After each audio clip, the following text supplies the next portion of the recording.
Picture this. It's 1922. We are in the Swiss canton of St. Gallen, right near the northern banks of Lake Zurich. Oh, nice. Sounds beautiful. Right.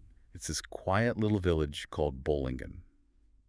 And there is a psychiatrist building a house. A house he's building by himself. Well, yeah, he's heavily involved. But this isn't just, a normal summer cabin. He starts with a basic two-story stone structure. And over time, he expands it to include this intensely private office. He calls it the Bollingen Tower. The Bollingen Tower. Sounds like a fortress. It basically was. I mean, he has no electricity in there, no running water. When he goes into his private retiring room, he locks the door, and he literally keeps the key in his pocket. Oh, wow. So nobody is getting in. Nobody. Not his family, not his colleagues. Nobody's allowed in without his explicit permission. It sounds like he's, hiding from the world, or at least enforcing an extreme boundary that, frankly, most people today would find completely terrifying. Totally. It sounds like the ultimate vacation home and escape. But this man is Carl Jung. Ah, okay. The legendary Carl Jung. Exactly. And he didn't build this stone tower in the woods to run away from his work. He built it so he could lock himself away, completely cut off from the noise of his busy Zurich clinic, and, cut off from the constant chatter of the local coffeehouse culture. That was a big thing back then, right? The intellectuals just sitting around cafes debating all day. Right, which sounds fun, but it's not actually how you get the hard stuff done. He locked himself in that tower to outwit his former mentor and current rival, Sigmund Freud. That is quite the motivation. Outsmart Freud by locking yourself in a stone room. Yeah, and he locked himself in that tower to literally change the course of 20th century psychology. And he did it using a biological weapon that, well, you and I both possess, but we almost never use it. Absolute uninterrupted focus. You guessed it. So today we're taking a deep dive into how you can build your own tower in a world that relentlessly demands your attention. We're exploring our source material, the core principles of deep work. And our goal today is to act as your guides, extracting the specific, actionable rules you need to transform your career and your mind. Exactly, because this is something everyone struggles with. So it's a vital mission. It really is. And Jung is the perfect historical precedent here, because Jung wasn't just, working from home in his pajamas. He was engaging in a very specific, highly intense form of cognitive effort that is entirely at odds with how most of us operate today. Right, he wasn't checking his mail every 5 minutes. No, not at all. So to understand how to get there, we really have to synthesize two core definitions right up front. Everything we discuss today rests on these two concepts. Okay, land them on me. First, we have deep work. This refers to professional activities performed in a state of distraction-free concentration, and this concentration pushes your cognitive capabilities to their absolute limit. This is not just paying attention, it's straining your brain. Exactly. It's supposed to be hard. And these efforts create new value, they improve your skill, and crucially, they are incredibly hard to replicate. I like that, hard to replicate. Right, and so if we are defining the deep, we have to define the shallow. Yes, the dreaded shallow work. Right. So shallow work consists of non-cognitively demanding logistical-style tasks. These are the things you can do while you're distracted. Like answering emails while you're on a conference call. Yes, exactly. Moving emails around like a human router, filling out expense reports, or sitting in status meetings where you're, let's be honest, secretly checking your phone under the table. We've all been there. We absolutely have. Yeah. But these efforts don't create much new value in the world, and they are incredibly easy for anyone else to replicate. That's the key difference. Shallow work keeps you from getting fired in the short term, right?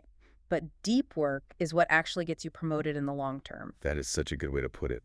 Which brings me directly to you listening right now.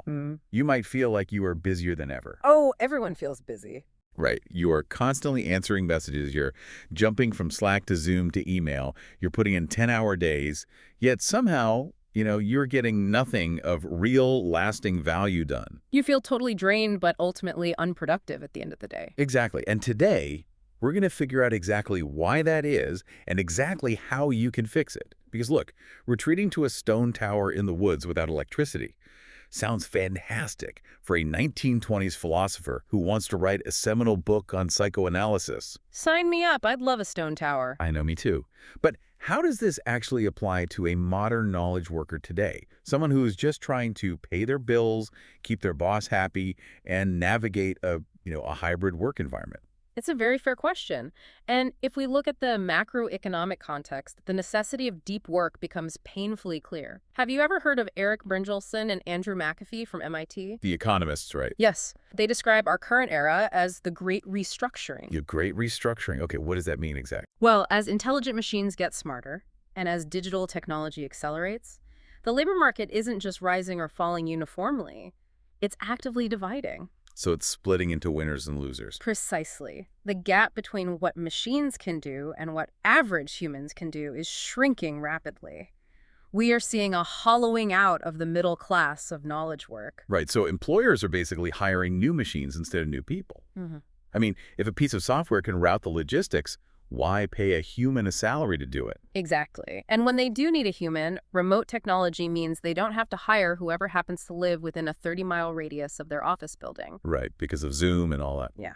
They can hire the absolute best person in the entire world.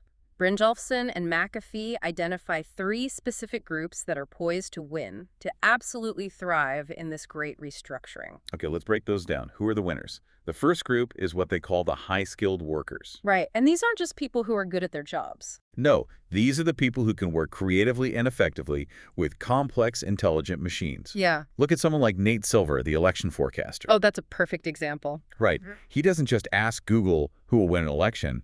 He thrives because he can command the machine. He feeds these massive, intricate data sets into complex statistical software like Stata. Yeah, and he uses SQL databases to organize millions of rows of voter data, and then he runs what are called Monte Carlo simulations. Exactly. And we should clarify what that actually takes. Because running a Monte Carlo simulation isn't just pushing a big green button on your keyboard. Oh, absolutely not. It means setting up a rigorous mathematical model that forces a computer program to play out an election 10,000 different ways. Right, using random sampling to account for uncertainty. So he finds the most probable outcome. And doing that requires an immense, uninterrupted cognitive load to set up properly. Silver thrives because he has the deep focus required to manipulate those highly complex systems. So Nate Silver thrives because he can manipulate the machine. But what if you aren't the one operating the machine, but you were the absolute best at writing its code? Ah, that creates a geographic shift, which leads us to the second winning group. The superstars. The superstars. I like the sound of that. Because technology has basically destroyed regionalism, a company in, say, Chicago doesn't need to hire a full-time mediocre programmer who lives in Chicago. Right, they can just hop online. Exactly. They can hire a superstar like David Heinemeier Hansson. He's the programmer who created the web framework Ruby on Rails. And he can consult remotely from Spain. Wow, so if you are the absolute best at what you do, the entire global market is now your customer base. Yes. The winner-take-all effect is massively magnified. If you are the best, you get a massive premium. But if you're second best, you might get nothing. That's a little scary, actually. But it makes sense. And then the third group is the owners. Yes, the capitalists. Right. These are the people with the actual capital to invest in these new technologies. Think of venture capitalists like John Doerr. They fund a company with maybe a dozen employees that later sells for $1 billion. The return on capital right now, rather than the return on labor, is totally unprecedented. It really is. Now, realistically, most of you listening to this deep dive aren't going to suddenly become billionaire venture capitalists tomorrow. Unfortunately not. Right. But the first two groups, the high-skilled workers and the superstars, that is totally accessible to a normal person. But to join those groups, you need 2 very specific core abilities. You do. First, you need the ability to quickly master hard things. Because technology changes so fast, right? Exactly. If you can't learn complex new systems quickly, you will be left behind in the dust. What you know today will probably be obsolete in 5 years. Definitely. And second, you need the ability to produce at an elite level in terms of both quality and speed. Yes, you have to take that latent skill and actually create tangible, valuable results that people want to pay for. Okay, let's focus on that first ability for a minute. Mastering hard things. Because this isn't just about reading a manual or passively watching a YouTube tutorial while eating a sandwich for lunch. No, it requires a lot more than that. Let's look at Jason Ben. He is a financial consultant, and he had a completely terrifying realization. His entire job, which involves spending up to 6 hours a day manually manipulating data in Excel, could be completely replaced by a kludged-together Excel macro. Oh, That is brutal. He essentially automated himself out of a sense of purpose. He was staring the great restructuring right in the face. It's the ultimate modern nightmare, really. Realizing your specific set of skills is practically worthless in the face of a simple script some guy wrote in an hour. So Ben decides he needs to become a computer programmer to increase his value to the world. But he has a massive, massive problem. He had a 98% web surfing compulsion. 98%. So Yeah. he was barely working. Barely. He couldn't read a business plan without immediately opening a new tab to check Reddit or his email or whatever. He was suffering from severe digital distraction. Like a lot of us are, to be fair. Oh, for sure. So what does he do? He quits his job, moves home, and locks himself in a room with absolutely no computer. Wait, no computer? How do you learn to program without a computer? Right. Just textbooks on programming, note cards, and a highlighter. Wow. We really have to acknowledge the physical and psychological agony of what he did there. Withdrawal from digital distraction is a highly visceral experience. Physically hurts. It does. Your brain is accustomed to a constant drip of dopamine from novel stimuli. Every time you open Twitter, dopamine. Every time you check email, dopamine. And when you remove that, the brain just panics. Absolutely. Ben forced himself to read, highlight, and practice out loud, essentially fighting his own neurochemistry. That sounds exhausting. But it worked. Eventually, he trained his brain to concentrate for 5 or more disconnected hours a day. And the payoff was incredible. I mean, he attends a notoriously difficult coding boot camp, becomes the top student in his class, and lands a job as a developer in Silicon Valley, making over $100,000 a year. That is quite the turnaround. Right. He went from a highly replaceable, easily distracted spreadsheet worker to a deeply focused superstar in just a few months.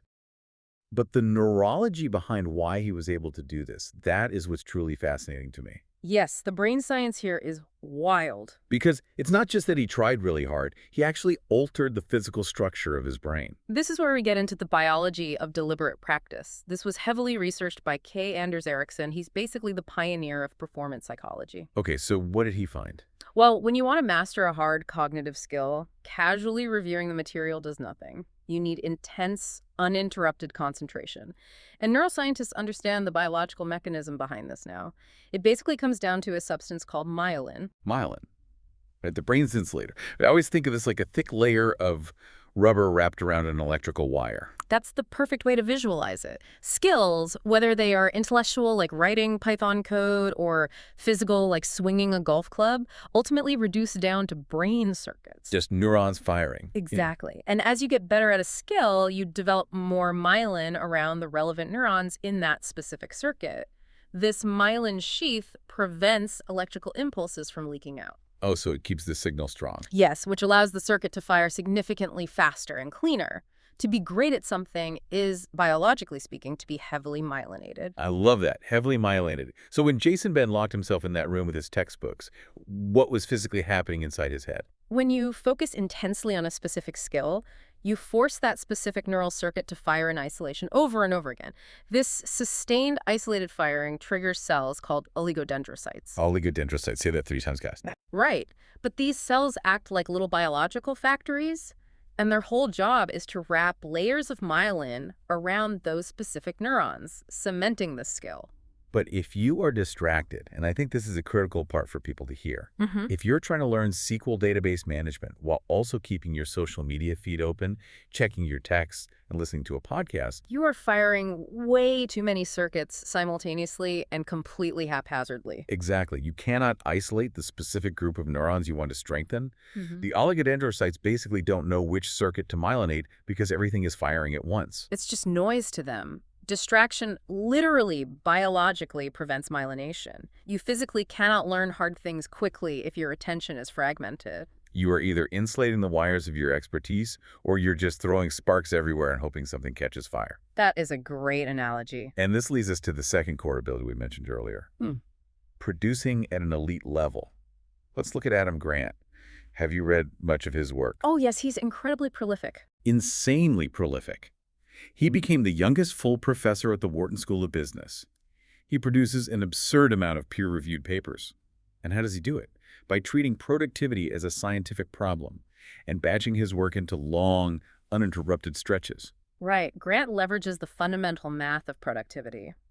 The formula here is simple. High-quality work produced equals time spent multiplied by the intensity of focus. It's such a simple equation, but we constantly ignore that second variable. We focus entirely on time spent. We really do. We think staying at the office until 8:00 p.m. means we are producing more. Right, you want the boss to see your car in the parking lot. But if your intensity of focus is at like a 2 out of 10 because you are exhausted and constantly checking emails, your total output is abysmal. Exactly. Grant maximizes his intensity, which means he maximizes the results he produces per unit of time. And the reason this formula holds so true is due to a psychological concept discovered by business professor Sophie Leroy called attention residue. Attention residue. This is one of the most important concepts we'll talk about today. It's one of my favorites because it's highly mechanical. I like to think of it like cooking. Imagine you are trying to bake a highly sensitive, delicate souffle. It requires absolute precision. I'm terrible at baking, but I'm with you. But every 3 minutes, you run out to the driveway to see if the mail has arrived. When you come back into the kitchen, your brain is still out at the mailbox. You're wondering if the postman is running late, if that package you ordered is coming. Meanwhile, the souffle is totally collapsing in the oven. Because your attention doesn't cleanly transition from the mailbox back to the kitchen. Exactly. The souffle collapses because of the residue. Leroy found that when you switch from task A to task B, your attention doesn't immediately follow. A thick residue of your attention remains stuck thinking about the original task. So if you are trying to write a complex proposal, but you glance at your inbox every 10 minutes, you might think you're introducing unresolved switches. You are slathering your brain in attention residue. Slathering your brain? That sounds disgusting, but so accurate. You're operating at a fraction of your actual cognitive capacity because half of your brain is still stuck on an email from your boss that you haven't answered yet. Precisely. And this severely dampens your overall performance. The people who produce at an elite level, like Adam Grant, they do so because they work for extended periods with zero context switching. Absolutely no residue. Okay, I have to push back here for a second. Because when we talk about elite producers, what about the Jack Dorseys of the world? Ah, the CEO exception. Right. Jack Dorsey helped found Twitter, launch Square, and famously managed both companies while being interrupted constantly. I mean, he didn't have a private bowling tower. No, not at all. He worked at a standing desk out in the open, fielding maybe 30 to 40 meetings a day. He thrives on distraction. So, does the math of productivity just not apply to him? Is attention residue a myth for billionaires? This is a vital caveat, and I'm glad you brought it up. We cannot mistake the necessary workflow of a corporate officer for the optimal workflow of a standard knowledge worker. Okay, what's the difference? A high-level executive is essentially a hard-to-automate decision engine. Their entire job is to be interrupted. They take in constant inputs from their company, and they make quick, high-stakes decisions based on their hard-won experience. So their value isn't in sitting down and figuring out a complex problem from scratch. Exactly. To ask a CEO to sit alone in a room for 4 hours to solve a single problem is a massive waste of their organizational value. They should hire 3 highly skilled subordinates to do the deep work, crunch the numbers, build the models, and bring the distilled solutions to the CEO for a final, rapid decision. So Jack Dorsey is really the exception that proves the rule. Unless your job explicitly requires you to be a rapid-fire decision engine, I mean, unless you are the CEO or maybe a high-level lobbyist or salesperson where constant connection is your primary currency, Right. adopting a distracted workflow will ruin your ability to produce deep work. Yes. Do not extrapolate the habits of a corporate officer to your own career. For the vast majority of knowledge workers, depth is the ultimate currency, not speed of reply. So we've established that deep work is mathematically proven to make you economically valuable. It physically rewires your brain with myelin. It produces elite results. All mathematically and biologically true. Which brings us to a massive paradox. If all of this is true, if distraction destroys our value, why on earth did a company like Facebook, one of the most successful tech companies in history, hire Frank Gehry to build the world's largest open-plan office for 3,000 employees? It sounds counterintuitive, doesn't it? It sounds insane. Why are companies actively designing workspaces and corporate cultures to ensure maximum distraction? It is the paradox of rarity. Depth work is becoming simultaneously more valuable and much, much rarer. And the reason businesses are making these anti-depth decisions, things like open offices, instant messaging, constant meetings, it's due to a phenomenon called the metric black hole. The metric black hole. Okay, to understand this, we have to look at Tom Cochran at Atlantic Media. He was the chief technology officer there, and he realized he was spending an absurd amount of his day just processing emails. As most CTOs probably do. Right. But instead of just complaining about it at the water cooler, he actually did the math. He gathered company-wide statistics on emails sent per day, average typing speed, reading speed, and the average salary of the employees. And what he discovered was absolutely terrifying. He found that Atlantic Media was spending well over $1 million a year just to pay people to process emails. Over $1 million. Yes. Every single message sent or received was costing the company nearly $1 in pure labor time. $1 million a year just to move digital paper around. It's staggering. But here is the catch, and this is where the metric black hole really comes in. Because knowledge work is so abstract and complex, it is objectively difficult to measure the individual contribution of a worker. Very difficult. It's not like the Industrial Revolution. Exactly. In a factory, you know exactly how many widgets a worker built in an hour. It's right there on the conveyor belt. But in an office, you can't easily measure the bottom line financial impact of someone checking their email 50 times a day versus someone doing 4 hours of deep focus. You can't. And because these behaviors fall into this metric black hole, companies can't easily see the financial damage distraction is causing. The $1 million bleeds out completely invisibly. So without clear metrics proving that open offices and constant emails are destroying the bottom line, human nature takes over. Human nature always wins out in a vacuum of data. We default to the principle of least resistance. Okay, what's that? Well, without clear feedback, we just do whatever is easiest in the moment. It is significantly easier to have a culture of constant connectivity.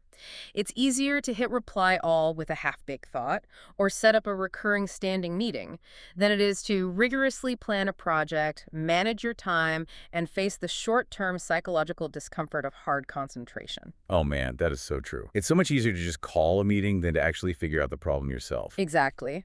Furthermore, in the absence of clear indicators for actual productivity, knowledge workers turn to an old industrial indicator: visible busyness. If I don't know how to prove to my boss that I'm adding value, I will just make sure everyone sees me working. Right.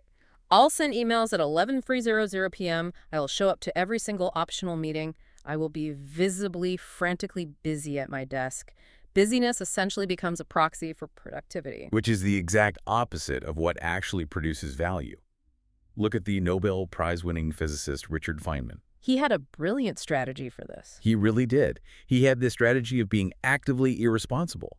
He would tell everyone he didn't do administrative work. He absolutely refused to be on committees. He purposefully made himself look entirely useless at the shallow stuff so he could preserve absolute solid lengths of time to do real physics. He completely rejected the proxy of busyness. He did. But most workers are trapped in a culture that rewards the appearance of effort over the actual generation of deep value.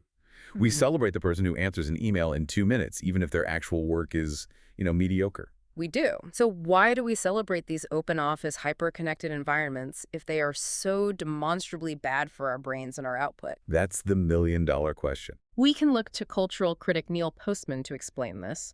Postman argued that we have entered a technopoly. A technopoly. Sounds very dystopian. It kind of is. We have adopted a cultural ideology that assumes if something is high-tech or related to the internet, it is inherently, unquestioningly good. So if it's an app, it must be progress. Exactly. Deep work builds on values like craftsmanship, mastery, and quiet, solitary focus. Those feel old-fashioned. In a technopoly, deep work is basically exiled in favor of the shiny thrum of tweets, instant messages, and serendipitous digital collaboration, simply because those things are new and digital. It's basically a massive cultural blind spot.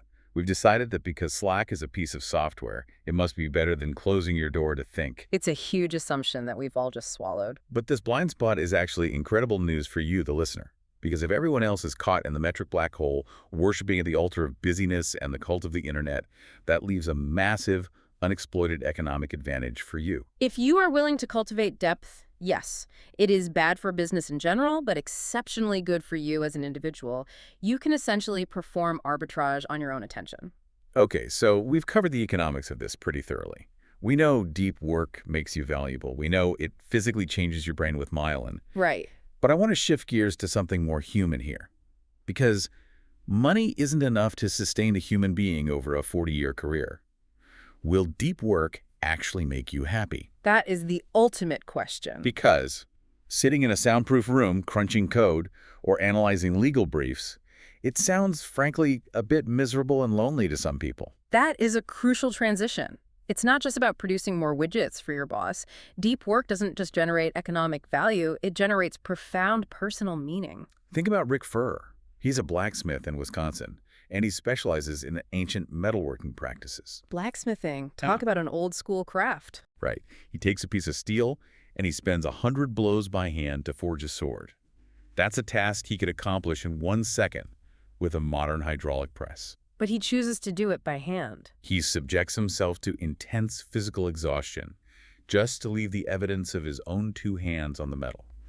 It's the ultimate expression of craftsmanship, and it provides him with an immense sense of satisfaction. That's beautiful, but how does that apply to someone who isn't, hitting metal with a hammer all day?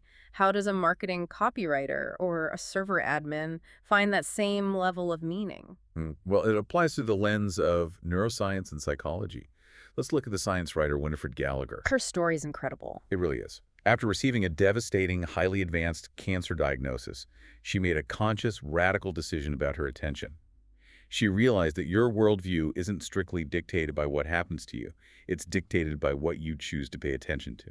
If she focused entirely on her cancer, her life would be dark, terrifying, and full of despair. Right, which is totally understandable. But if she focused her attention on her work, her life could remain meaningful and intellectually stimulating, despite the grim physical reality of her illness. She wrote a really profound sentence about this. She said, "Who you are, what you think, feel, and do, what you love, is the sum of what you focus on." And neurologically, when you engage in deep work, you are hijacking your attention apparatus. You're taking manual control of the steering wheel. Exactly. When you are deeply, intrinsically focused on a complex algorithm or a piece of writing, you are literally preventing your mind from noticing the endless, draining, shallow anxieties of daily life. Because your brain only has so much bandwidth, right? Right. A workday driven by shallow, fragmented tasks, answering emails, checking the news, dealing with petty office politics, it allows your mind to constantly fixate on what's wrong, what's stressful, what's annoying. Your brain defaults to threat detection when it's not occupied. That makes so much sense. So deep work neurologically forces your brain to construct a worldview that is rich in meaning, challenge, and importance. It's literally a shield against existential dread. A shield against dread. I love that. And this aligns perfectly with the psychology of flow. Have you looked at Csikszentmihalyi's work? Yes, the pager experiment. Right. He conducted these famous pager experiments in the 1980s called the experience sampling method. He would give people these actual physical pagers, and the pagers would go off at random times throughout the week. Just completely unprompted. Yep. And when it beeped, the person had to immediately record exactly what they were doing and exactly how they were feeling on a scale of happiness and engagement. And the results completely upended conventional wisdom about human happiness. Because we all assume we are happiest when we are relaxing, right? Lying in a hammock, watching TV, doing absolutely nothing. Right. That's the dream. But Csikszentmihalyi found the exact opposite. People are actually least happy when they are idle. Because their minds wander toward anxiety. Exactly. They are most happy when they are in a state of flow, when their body or mind is voluntarily stretched to its absolute limits to accomplish something difficult and worthwhile. Which is the exact definition of deep work. We are a species that actually loves to be challenged. We don't want to be comfortable all the time. Not really. Right. The concept here is that we are Homo sapiens depensis. Yeah. We flourish in depth and we wallow in the shallow. Whether you look at it from the perspective of Gallagher's neuroscience, Csikszentmihalyi's psychology, or the philosophical tradition of Rick Furr's craftsmanship, the conclusion is identical. A deep life is a good life. It orders your consciousness in a way that makes the chaos of life feel worthwhile. Okay, the economics make sense. The psychology makes sense. We get it. But knowing why we need deep work isn't enough. We actually need a functional system to do it. Because good intentions aren't enough. Right. Because, let's be honest, all my good intentions to be a deep-thinking craftsman completely crumble the second my phone buzzes with a notification. How do we actually build our own bowling in tower in the modern, hybrid working world. This brings us to the operational phase, the rules. And rule number 1 is simply work deeply. But to execute this rule, we have to acknowledge a fundamental biological truth about human nature, specifically regarding willpower. Wait, before we get into willpower, I have to mention the eudaimonia machine. Oh, yes, David Dewayne's concept. Because this is the physical manifestation of what we're trying to achieve mentally. Dewayne is an architect, and he designed a theoretical building entirely dedicated to deep work. It's such a cool concept. You walk through these progressive zones. You enter a gallery, then a salon for socializing, then a standard office for your shallow work and emails. But at the very back of the building, isolated from everything, are the deep work chambers. 6 by 10 feet, surrounded by 18 inches of soundproof insulation. You go in for 90 minutes, totally uninterrupted, achieve flow, and then come out. It's a beautiful, idealized concept. But since almost none of us work inside a bespoke eudaimonia machine, we have to simulate its effects in our messy reality. We have to use routines and rituals. Because we can't just rely on trying hard. Exactly. As the psychologist Roy Baumeister discovered, willpower is not a character trait. It is a finite physiological resource. It's a muscle that tires out throughout the day. A finite resource. Meaning, if I wake up and just tell myself, hey, I'm going to be really disciplined and focus really hard today, I am mathematically guaranteeing my own failure. Almost certainly. In a study by Hoffman and Baumeister, they tracked people's desires throughout the day. They found the desire to check email, surf the web, or watch television is constant and omnipresent. It's always there. Right, the itch is always there. And more importantly, people only successfully resisted these urges about half the time.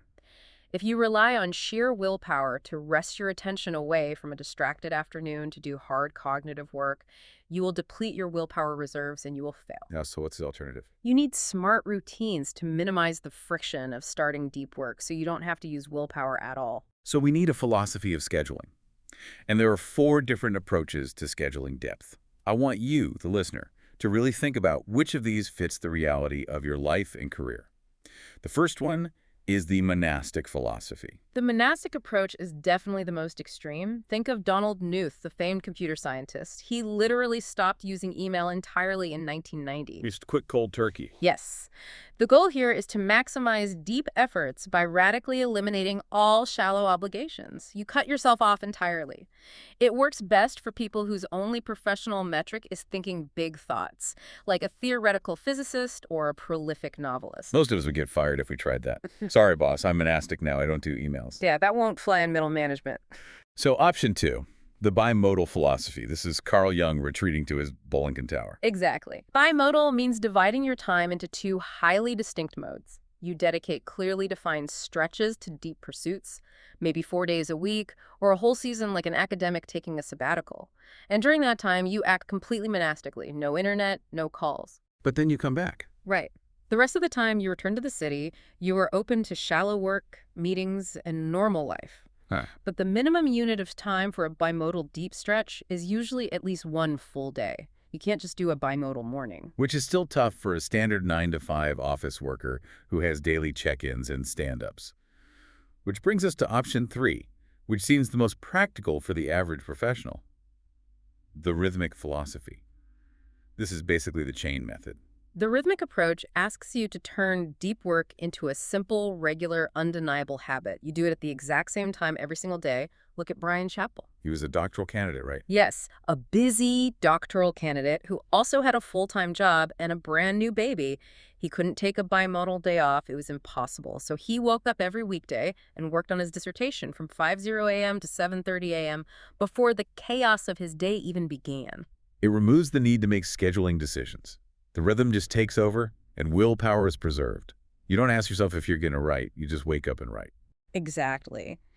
And finally, the 4th approach, the journalistic philosophy. This is named after the journalist Walter Isaacson. He wrote a massive 864-page book while working as a senior executive at Time magazine. How is that even possible? Well, Isaacson could shift into a deep writing mode on a moment's notice. If he had 20 free minutes before a meeting started, he didn't check his email, he pulled out his typewriter and hammered out a few paragraphs. He just snapped into it. Right. The journalistic approach is fitting deep work into your schedule wherever possible. However, we have to warn people this is not for novices. Yeah, that sounds incredibly hard. It is. Rapidly switching from a shallow meeting to deep focus requires a heavily myelinated brain, heavily practiced cognitive control, and immense confidence in your abilities. I feel like a lot of us aspire to be journalistic, but we lack the mental discipline to actually pull it off. Most people do. But regardless of which philosophy you pick, you have to ritualize it. You can't just sit down at your desk, open a blank document, and hope the magic happens. Look at Charles Darwin or Robert Caro. These massive intellects didn't just wait for inspiration to strike. They had insanely strict rituals. Very strict. Where they worked, exactly how long they worked, what kind of coffee they drank, exactly how they placed their notebooks on the desk. Every detail mattered. Because rituals reduce the friction of transitioning into depth. A good ritual needs to answer 3 concrete questions. First, where will you work and for how long? You need a specific location. Right, not just at my desk. Second, how will you work once you start? What are the actual rules? Is your phone in another room? Is the internet physically unplugged? And third, how will you support your work? Do you need a specific type of food or a 20-minute walk beforehand to clear your mind? You have to systematize the physical environment so your brain immediately recognizes, oh, we are entering deep mode now. And sometimes you need to go extreme. I absolutely love this concept of the grand gesture. The story of Peter Shankman is wild. Have you heard this one? The Tokyo flight. Yes. He had a book manuscript due in 2 weeks. He knows he focuses best on airplanes because he's physically locked in a seat with no Wi-Fi and nowhere to go. So what does he do? He books a $4,000 round-trip business class flight to Tokyo. Just to write. Just to write. He flies to Japan, writes the entire way, lands, drinks an espresso in the airport lounge, turns around and flies back to the U.S. and finishes the book on the return flight. It sounds absurd, almost comical, but the underlying psychology is brilliant.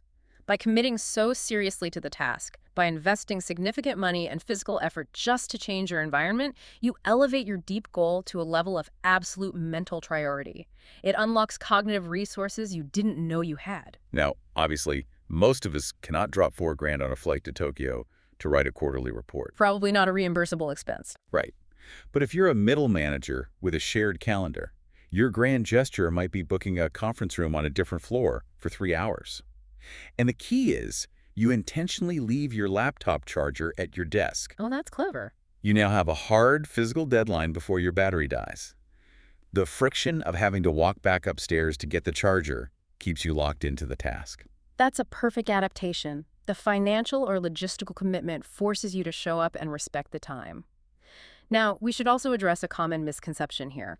What if your job requires teamwork? What if you aren't a lone wolf programmer or a writer? We just spent all this time bashing open plan offices, but we really have to look at the invention of the transistor at Bell Labs. Right. Bell Labs was famously collaborative. They designed their building with incredibly long hallways, specifically to force brilliant scientists to bump into each other. So how does that square with deep work? This introduces what's called the whiteboard effect.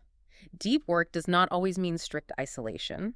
If you are working intensely with a partner on a highly complex problem, pushing each other, challenging each other's insights at a shared whiteboard, that collaborative friction can actually push you to a deeper level of focus than you could achieve alone. Because you're holding each other accountable in real time. Exactly. Your partner's focus anchors your own. But the key distinction is that this is collaborative deep work. Both parties are locked in on the exact same problem. It is not serendipitous water cooler chatting or someone interrupting your coding session to ask about your weekend plans. It's shared intensity, not shared distraction. Very well put. And speaking of shared goals, how do we actually track all of this? How do we know if we're succeeding at deep work week over week? The framework adapted here is Clayton Christensen's 4 Disciplines of Execution, or 4DX, from the business world. But we're applying it to our personal habits. 4DX framework is incredibly potent for bridging the gap between strategy and execution. Discipline 1 is to focus on the wildly important. You need a specific, ambitious, tangible goal for your deep work to stoke your motivation. Not just write more, but finish the first draft of the grant proposal by Friday. It has to be concrete. Right. And discipline 2 is to act on lead measures. Let's clarify lead versus lag measures, because this fundamentally changes how you view productivity. If you only look at lag measures, like how many papers you published this year or how many sales you closed, you're looking in the rearview mirror. By the time you get the data, the performance that drove it is already in the past. You can't change it. Exactly. You have to track the lead measure. The lead measure is the behavior you can control today that will drive success on the lag measure tomorrow. For deep work, the lead measure is simply the number of hours spent in a state of unbroken deep work. Exactly. You track the inputs, not the outputs. Okay. Which leads to discipline 3. Keep a compelling scoreboard. You need a physical artifact in your workspace that tracks your lead measure. A piece of cardstock on the wall where you draw a tally mark for every hour of deep work completed. Why does a piece of paper with tally marks work better than an app on my phone? I mean, everything is digital now. Because it's unavoidable visual feedback. It creates a visceral sense of competition with yourself. Opening an app requires intent. A piece of paper on your wall just stares at you all day, demanding to be marked. That makes sense. It shamed you into working. Basically. And discipline 4 is to create a cadence of accountability. For a team, this means a weekly meeting. For an individual, it means doing a strict weekly review to look at your scoreboard, figure out what worked, what days you failed, and plan the schedule for the next week. Okay, so we've executed, we've worked deeply all day, we've tallied our hours on our piece of cardstock. Now we have to do something that feels incredibly unnatural to a lot of high achievers. We have to stop. Completely. This brings us to the shutdown ritual. Yes, the shutdown is critical. When you're done working, you must shut down completely. No checking email after dinner. No mentally planning for tomorrow's meeting while you're brushing your teeth. Why is it so biologically important to just stop? It comes down to a powerful psychological phenomenon called the Zeigarnik effect. Bluma Zeigarnik discovered that incomplete tasks absolutely dominate our attention. If you just leave your desk at 5:00 p.m. without a concrete plan for what you left unfinished, those tasks will actively battle for your cognitive attention all evening. Your brain won't let it go because it thinks you forgot about it. Precisely. And if your brain is constantly looping over unfinished work, you aren't actually resting. The research on attention restoration theory shows that giving your brain a genuine rest by going for a walk in nature, talking to a friend, or cooking a meal is physiologically required to replenish your finite cognitive resources. So resting isn't a luxury, it's maintenance. Exactly. Trying to squeeze in an extra hour of shallow email at 9:00 p.m. robs your brain of that vital restoration, which severely damages your ability to do deep work the next day. So to combat the Zeigarnik effect, you execute a strict shutdown ritual. You capture every unfinished task in a list. You review your calendar for tomorrow, you make a rough plan, and then you explicitly verbally declare shutdown complete, or whatever goofy phrase works for you. It feels silly, but it works. By writing the plan down, you signal to your brain that the incomplete tasks are handled. You close the loop. When you work hard. When you're done, be done. That is the foundation of Rule 1. But setting up your schedule and your rituals is really only half the battle. Right, because here is the fatal flaw in the plan. Let's say I build my bimodal schedule. I set up my desk, I do my ritual, I have my specific coffee, I sit down to do my hour of deep work, and my brain starts screaming for TikTok, or Twitter, or Reddit. I feel an intense physical itch in my fingers to pick up my phone. Which brings us to rule number 2, embrace boredom. And this is where we have to confront the deeply uncomfortable reality of what we've done to our neurological wiring over the last decade. Let's look at the research by the late Clifford Nass at Stanford. Okay, what did you find? He studied people who are chronically distracted, the people who constantly multitask online, jumping from screen to screen, tab to tab. And he coined a pretty brutal phrase for them, didn't he? He found they are suckers for irrelevancy. It is brutal, but clinically accurate. Nass found that if you constantly relieve every minor moment of boredom with a quick glance at your smartphone, your brain becomes permanently rewired. You literally lose the neurological ability to filter out irrelevancy. It's horrifying. And here's the terrifying part. You can't just flip a switch when it's time to work. Even when these chronically distracted people genuinely wanted to be laser-focused, they physically couldn't. Their brains had lost the capacity. So think about what that means in practice. Yeah. If I'm standing in line at the grocery store and there's a 2-minute wait and I pull out my phone just to kill the time, I am actively destroying my ability to write code or analyze a spreadsheet later that afternoon. Yes. You are teaching your brain that it never has to tolerate an absence of novelty. You are conditioning your mind to expect constant stimuli. So when you sit down at your desk to do deep work, which is inherently difficult, frustrating, and occasionally boring, your brain will revolt. It will just demand the dopamine hit of novelty. Exactly. You can't just take a break from distraction when you want to work. You have to systematically take breaks from focus. How do we actually do that? The core strategy here is internet blocks, right? Yes, internet blocks. The strategy is to schedule in advance exactly when you are allowed to use the internet and then avoid it entirely outside of those times. You keep a notepad by your computer and write down the exact time of your next internet block. Maybe it's in 30 minutes. Until that time arrives, you are absolutely, unequivocally offline. But wait, what if my job requires me to be online? What if I'm an IT guy troubleshooting a server or a digital marketer who needs to look at ad dashboards? That's entirely fine. It just means your internet blocks will be more frequent. You might have a block every 15 minutes instead of every hour. The key isn't the total volume of time spent offline. The key is the absolute integrity of the offline block. So no cheating. Right. Let's say you're offline and you're writing a report and you get stuck.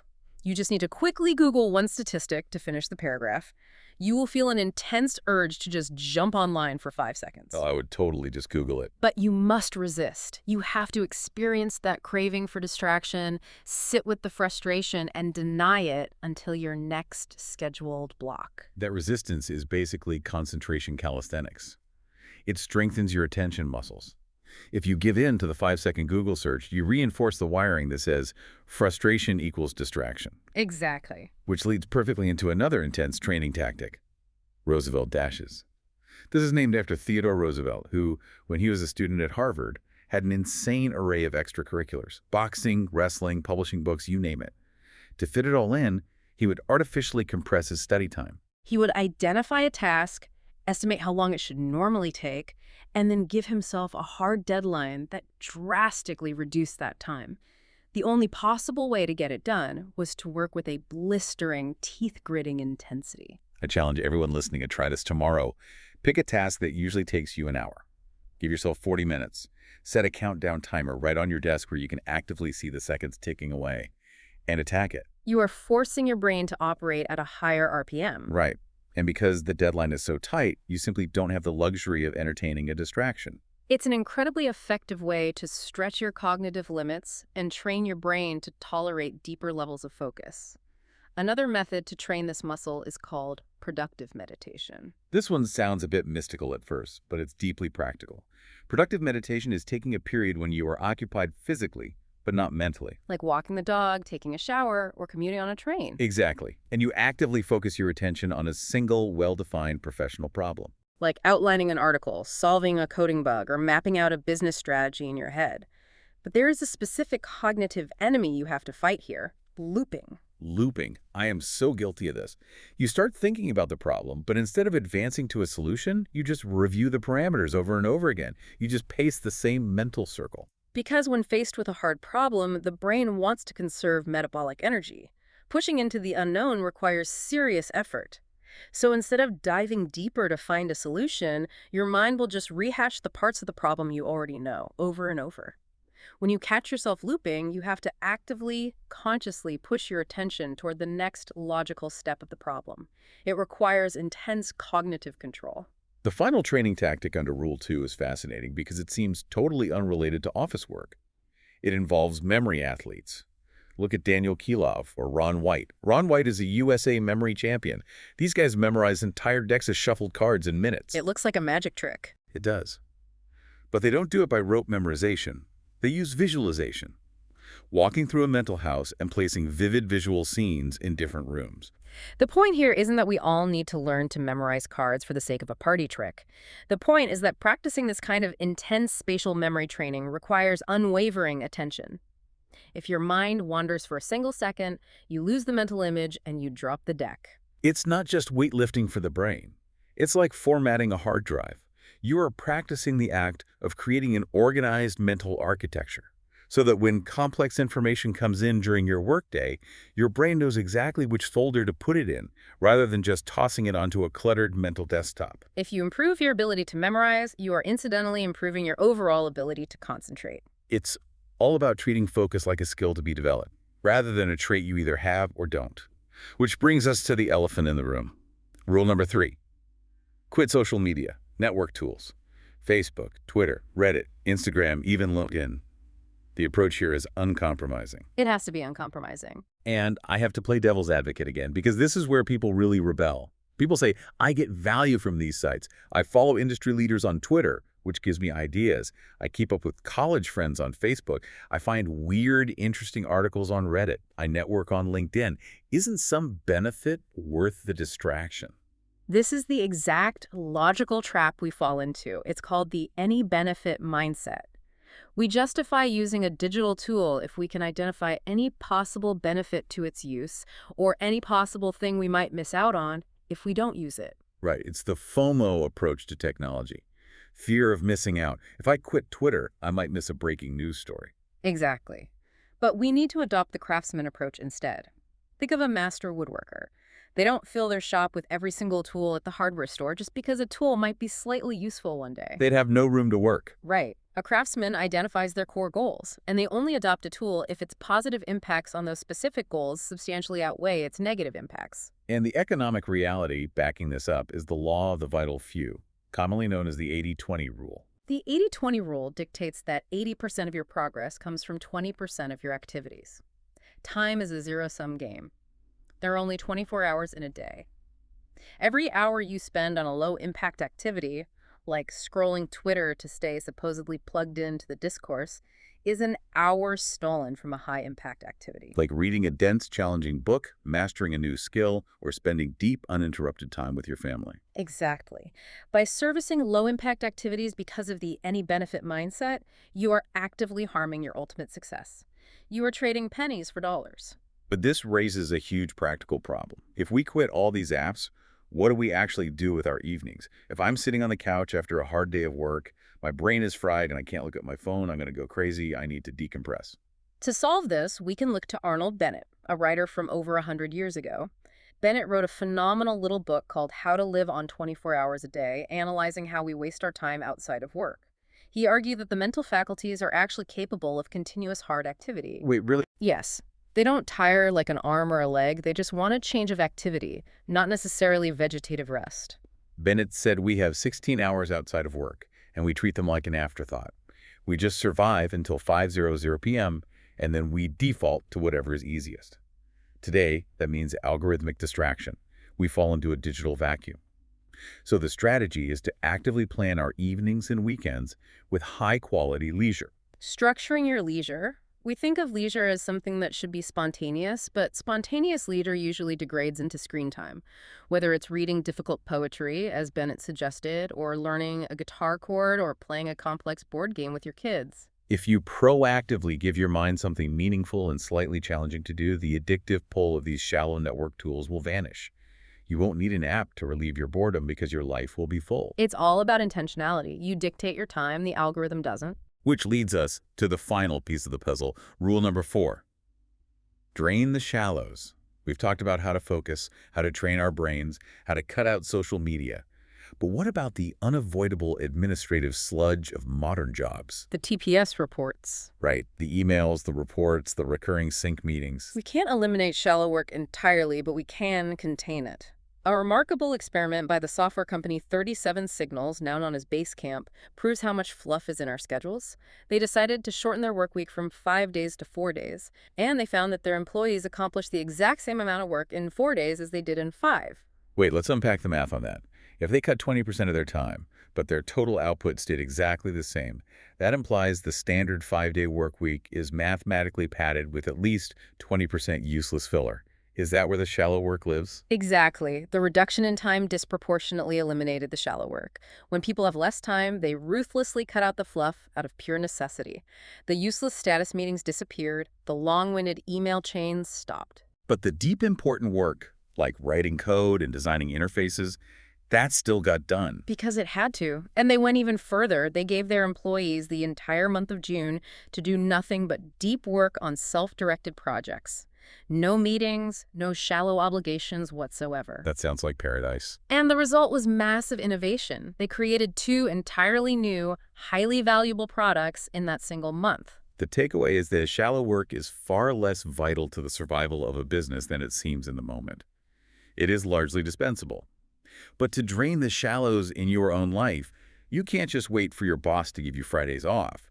You have to start by treating your time with absolute respect.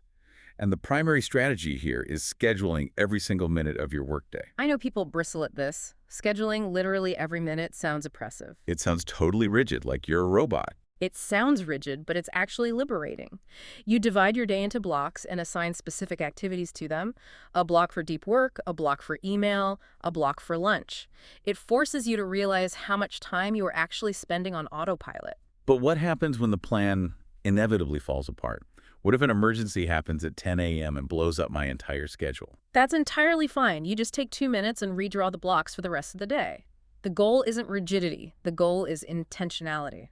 Without a structural plan, it's too easy to let a derailed morning devolve into an entire afternoon of shallow web surfing and reactive email checking. By scheduling the day, you force yourself to continuously ask, what makes the most sense to do right now with the time I have left? Okay, so I'm scheduling my blocks, but how do I know if the task I'm blocking out is shallow or deep? Sometimes writing an email feels like deep work if it's a complicated email to a client. The heuristic for this is brilliant, the college grad test. Yes. You ask yourself, how many months would it take to train a smart recent college graduate with no specialized training in my field to complete this specific task? If the answer is a few days or maybe a week, like compiling a standard weekly data report or answering basic client emails, it's a shallow task. It does not leverage your hard-won expertise. But if it would take months or years of training to replicate, like writing complex back-end code or crafting a highly nuanced legal argument, it's deep work. Once you identify the shallow tasks, you have to set limits on them.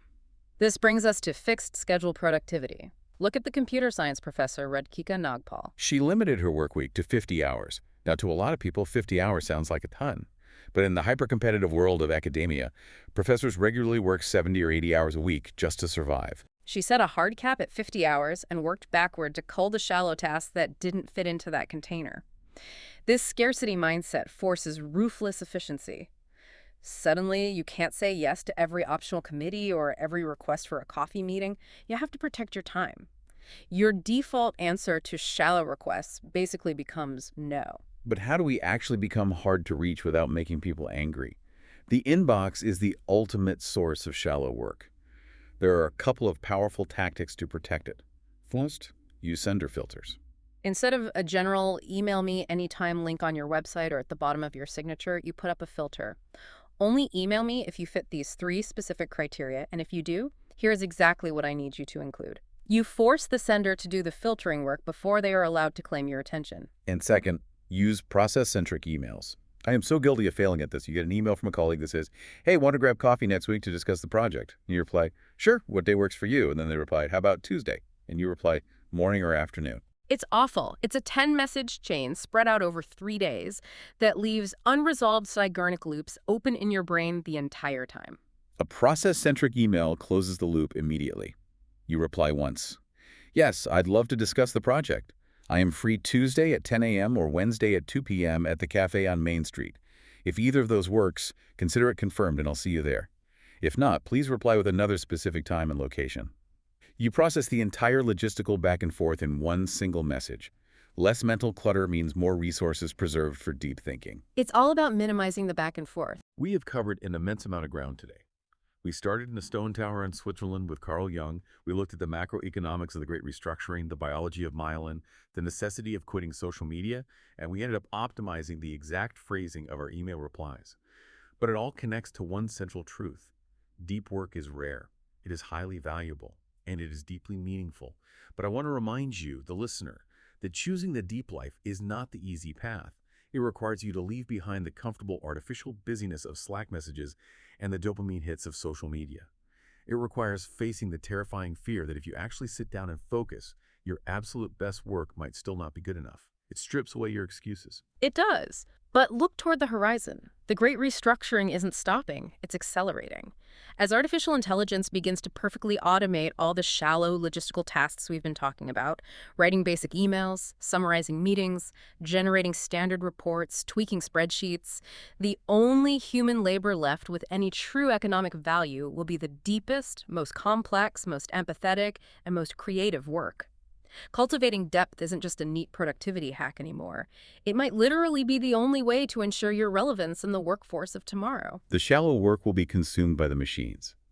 The deep work is what makes us indispensable, and it's what makes us fundamentally human. So your challenge this week is simple, but it isn't easy. Start laying the stones. Build your own metaphorical bowling tower. Carve out that time, ruthlessly protect your attention, and see what you are truly capable of producing when the noise finally stops. Thank you so much for joining us on this deep dive. We'll see you next time.